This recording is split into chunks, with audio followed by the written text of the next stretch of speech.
Hello again, Houndawg here, and welcome back to another video in our series of historical aircraft from the past 100 years of U.S. Navy carrier aviation.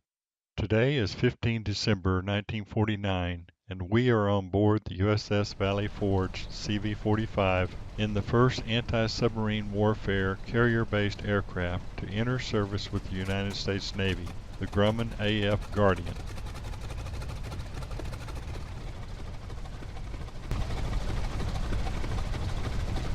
Radio check, 123, 321, radio check.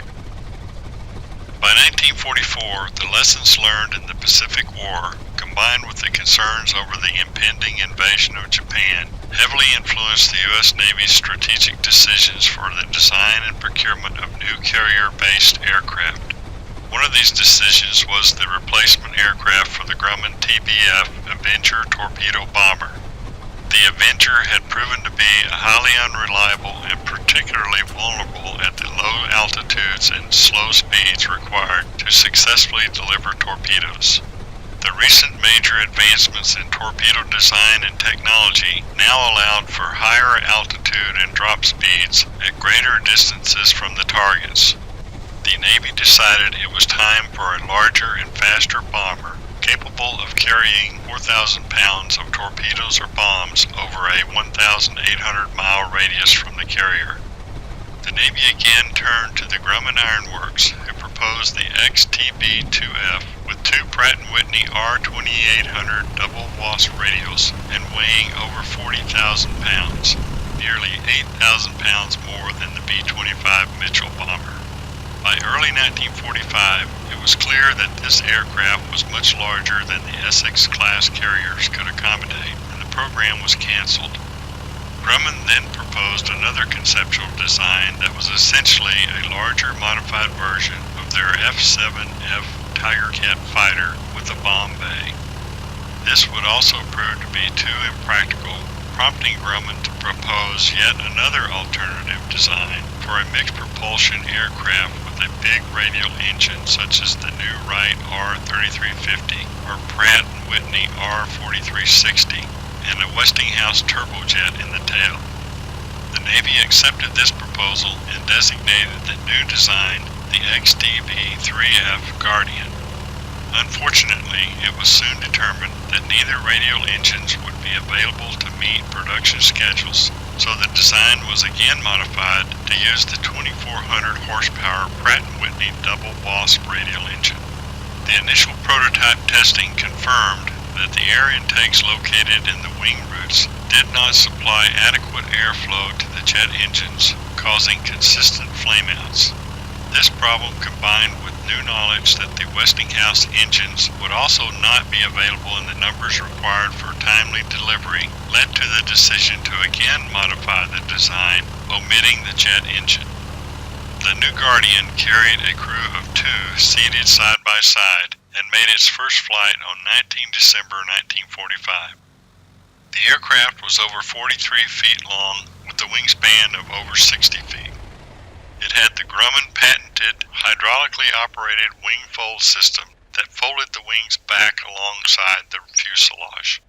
It weighed 22,640 pounds and was powered by the 2,400 horsepower Pratt & Whitney R2800 double WASP radial engine.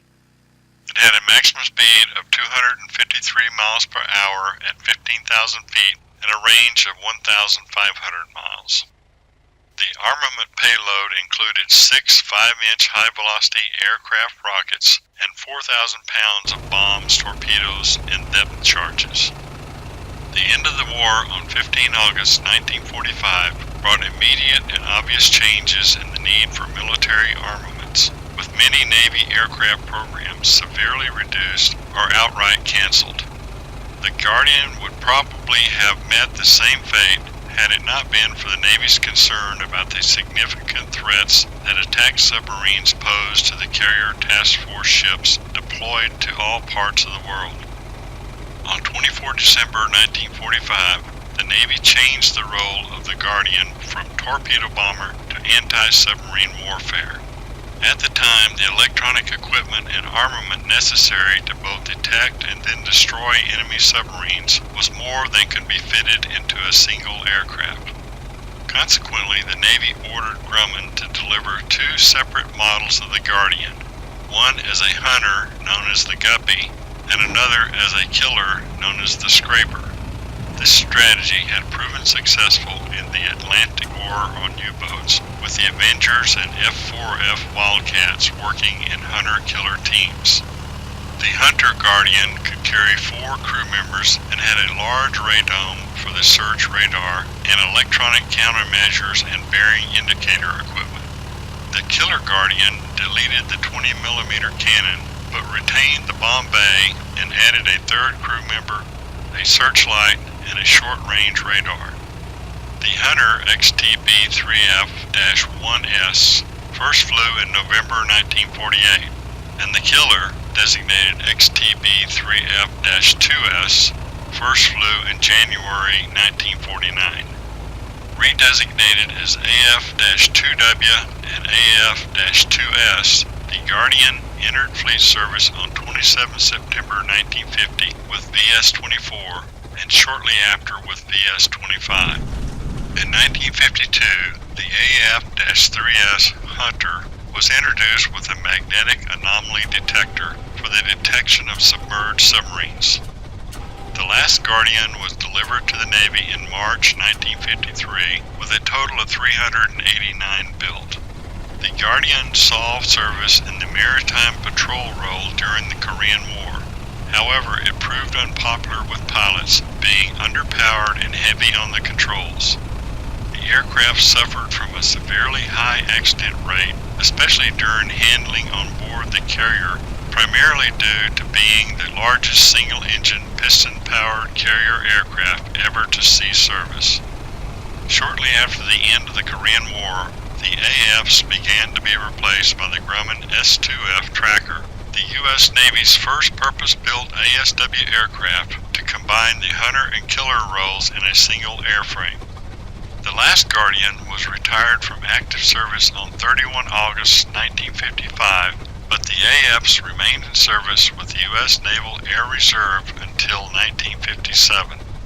From 1957 to 1974, a small number of the surviving Guardians were fitted with a tank in the bomb bay and used as water-retardant bombers against forest fires.